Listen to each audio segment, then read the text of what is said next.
You're listening to the La Jolla Cosmetic Podcast. Welcome, everyone, to the La Jolla Cosmetic Podcast. I'm your hostess, Monique Ramsey, and today we are going to speak to a new physician here at La Jolla Cosmetic. Her name is Dr. Kiersten Riedler. Welcome, Dr. Riedler. Hi, thanks for having me. So, what inspired you to join the team at La Jolla Cosmetic? Being from San Diego and having lived back here for several years, I have always regarded La Jolla Cosmetic as the top plastic surgery practice in San Diego. And I was at a point where I was looking to focus exclusively on cosmetic surgery. And it just turned out that La Jolla Cosmetic was looking for a surgeon focusing on facial plastic surgery, especially complex rhinoplasty and facelift. So it was kind of a perfect match. Well, that's wonderful. So I'll ask you more about your educational path in a moment, but I want to start with your philosophy and as it pertains to facial aging. And what do you kind of look at? Facial aging is a really complex process, and it affects every layer of the face, not just the skin, but also the fat, the muscle, and even the bone. And so what I counsel patients about is prevention is really key. So the main things we can do to prevent or slow aging are reducing our sun exposure, using sunscreen every day, not just when you're out in the sun, avoiding tobacco use, just leading a healthy lifestyle. But eventually we all succumb to time and gravity, regardless of what we do to prevent it. But luckily we have really effective treatments to reverse aging. Because aging is a multi-layered process that affects the skin quality, the loss and descent of fat, wrinkle formation. It's important to address all of those aspects, all of the layers of the face.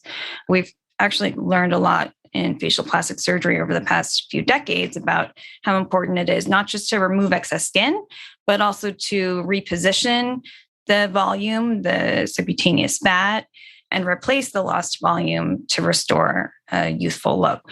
Usually there isn't just one treatment that I'm going to recommend. It's going to be a multi-pronged approach with maybe neuromodulators like Botox to prevent wrinkle formation from muscle movement, and then also fillers to replace volume, fat transfer to replace volume, and then, of course, facelift and surgical techniques to reverse gravity.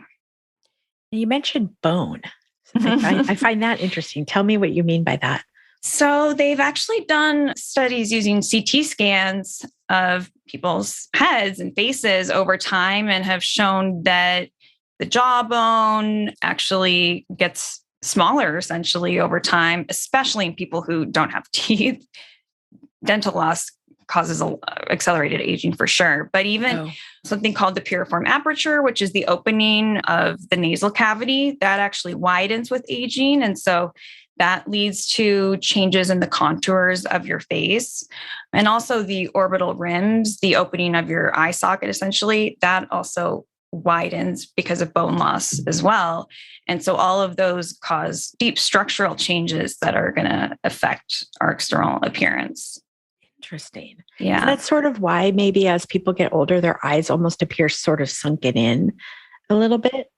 Yeah, it's because of loss of soft tissue, but also loss of bone. It's actually kind of depressing or disheartening looking at these CT scans over time and seeing how everything just kind of wastes away. But fortunately, it is what happens.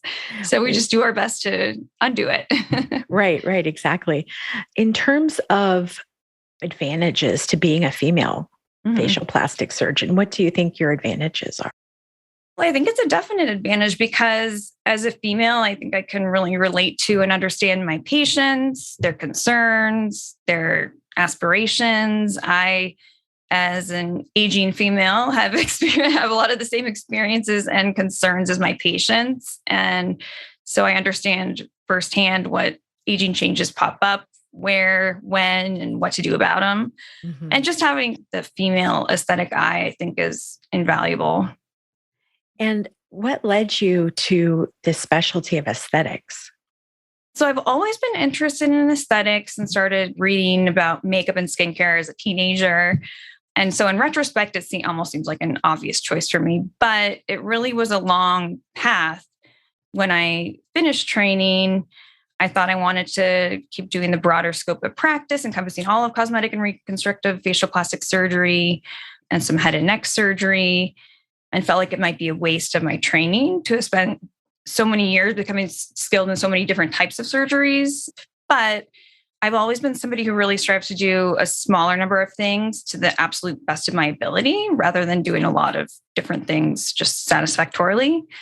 And I've come to realize how all those years of operating on every part of the head and neck were really critical to building my skill set and my knowledge of face and neck anatomy. For example, training in head and neck surgery, we do a lot of cancer resections and basically take the face apart and reconstruct it. And so I've become intimately aware of all of the structures of the face and the neck, because even though now I'm thinking about what it looks like on the outside, I know what's beneath it and how that affects the external appearance. And that's also really important actually with nasal surgery, because the structure of the nose is very complex. And even the septum and the deeper internal nasal anatomy will affect the external appearance.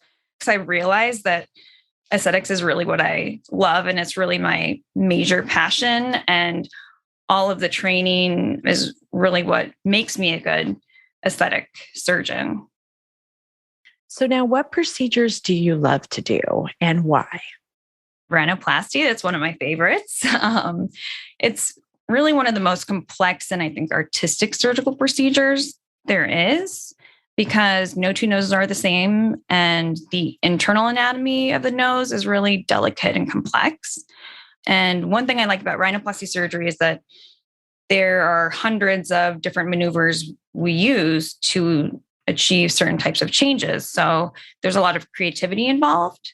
And it's sort of like coming up with a recipe, like what combination of techniques or like ingredients am I going to use to achieve the desired result. I also love rhinoplasty because it requires a lot of attention to detail, and just a half a millimeter difference in suture placement or shaving cartilage will have a noticeable effect on the outcome, which I think that's why a lot of surgeons don't love rhinoplasty, because it's kind of high stakes. But I really like a challenge, and I'm very detail oriented. So I think it works well for me. So what have you learned over the years from listening to patients? Listening to patients is one of the most important parts of my job, because every patient has different concerns and goals, and that's what they're coming to me for, is to address those. And so I can't even come up with a treatment plan without first listening to the patient. So that's really step number one when any patient comes to see me, is getting to know them, getting to know their motivations for surgery, getting to know what bothers them and what they're hoping to achieve. And what could a patient expect when they come to see you for the first time? The first step, like I just mentioned, is really just getting to know them, taking stock of their concerns, what they hope to achieve.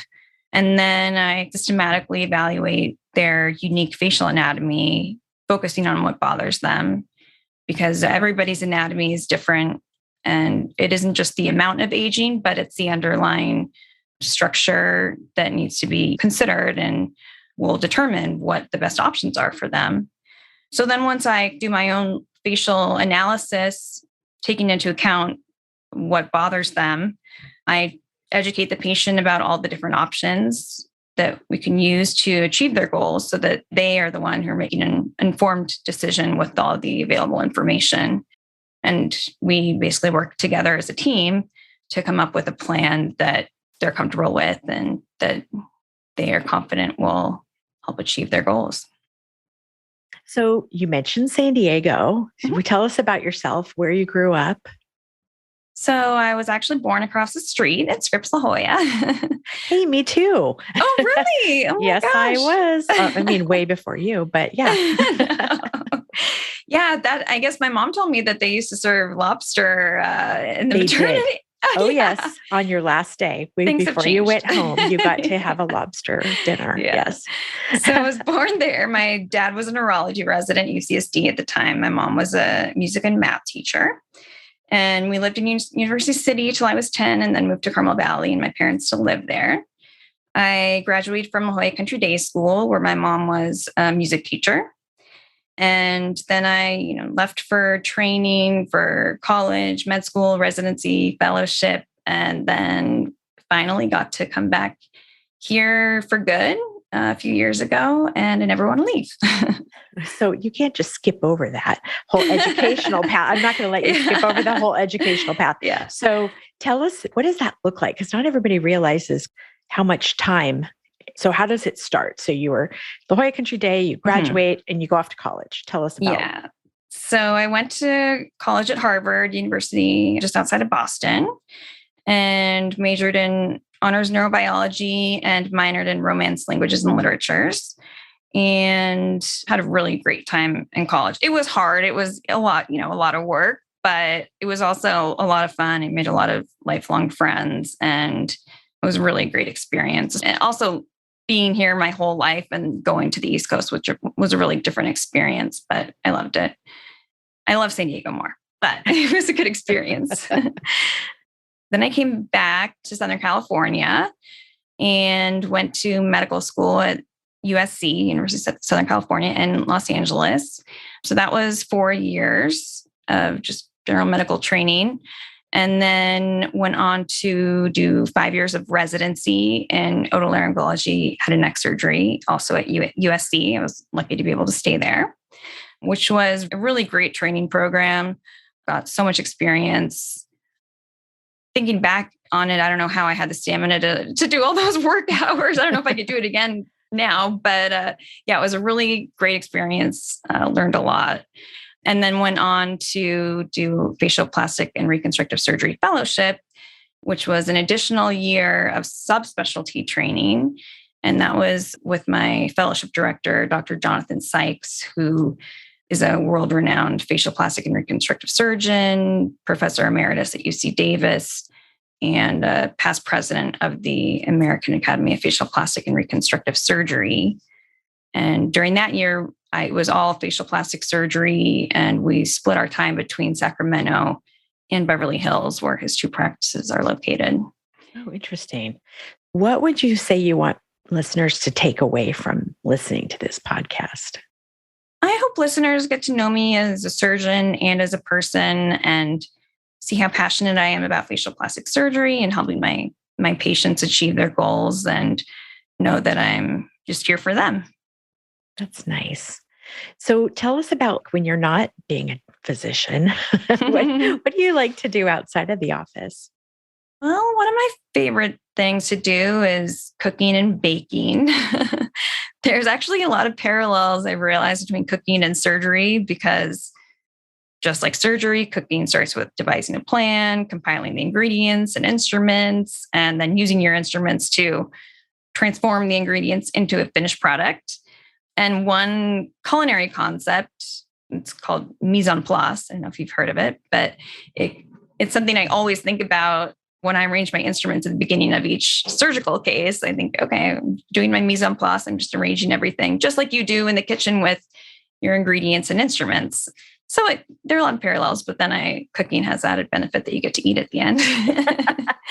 Now, I found out something cool, which is that you're bilingual. Oh, yeah. And so tell us about where you learned to speak Spanish and a little bit about the Spanish side of you. Yeah. So I actually started learning Spanish in kindergarten at Sprinkles Elementary, which is a bilingual magnet school in University City. So that was my first exposure. But then I continued to take Spanish all throughout elementary school and then high school. And it was always one of my favorite subjects. I continued studying it through college, and I got a minor in romance languages and literatures at Harvard. And then as a medical student and resident at USC, the majority of my clinical training took place at LA County Hospital, where about 70% of my patients were Spanish speakers. And while I could read and write Spanish really well, I wasn't quite fluent in spoken Spanish, and especially medical Spanish. So knowing how much speaking Spanish fluently would help me communicate with my patients, I decided to spend the summer after my first year in med school living in Guatemala. And I divided my time between medical volunteering and one-on-one medical Spanish instruction. And I think living in a Spanish-speaking country was really key because I actually started thinking and dreaming in Spanish. So at that point, I knew I was probably bilingual. Yeah. And how long were you there? I was there for 3 months. Wow. Yeah. And then I kept it up because I've had so many Spanish speaking patients throughout the years. A lot of days in residency, I was spending more of the day speaking Spanish than English, actually. Wow. So maybe we could do some episodes in Spanish. Yeah, sure. I think that'd be so helpful for people who are thinking about a surgery and to be able to, we have a lot of parts of our website in Spanish. So why not? I think that'd be fun. Definitely. That'd be fun. So as you listeners are out there thinking, how do I learn more about Dr. Riedler? So you can find her on our website, which is ljcsc.com. And we have her bio up there, and we'll be putting all her before and afters on there as we go. You'll be able to, over time, see some of the reviews. And do you have a Instagram that you want people to follow? Yeah, it's just Dr. Kiersten Riedler. We'll stick that in the show notes so everybody can link over there. And so before we wrap it up, there's one question that we ask everybody who's on our podcast for the first time. Our brand promise is where dreams become real. So what is a dream of yours that became real?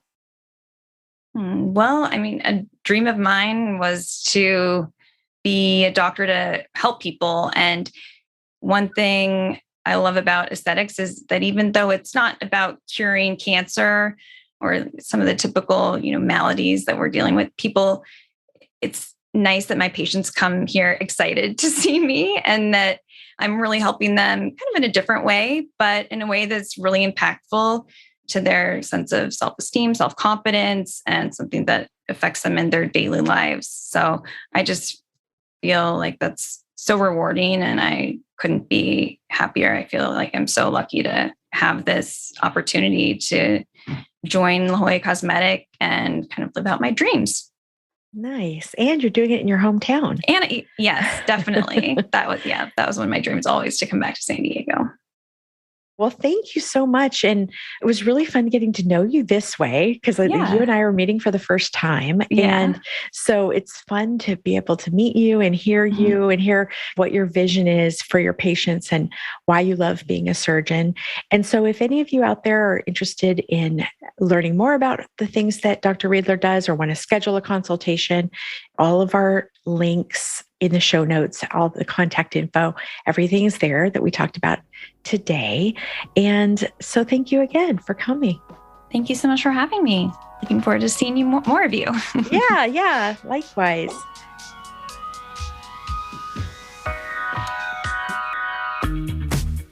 Take a screenshot of this podcast episode with your phone and show it at your consultation or appointment, or mention the promo code podcast to receive $25 off any service or product of $50 or more at La Jolla Cosmetic. La Jolla Cosmetic is located just off the I-5 San Diego Freeway in the Zymed building on the Scripps Memorial Hospital campus. To learn more, go to ljcsc.com or follow the team on Instagram at ljcsc. The La Jolla Cosmetic Podcast is a production of The Axis, TheAxis.io.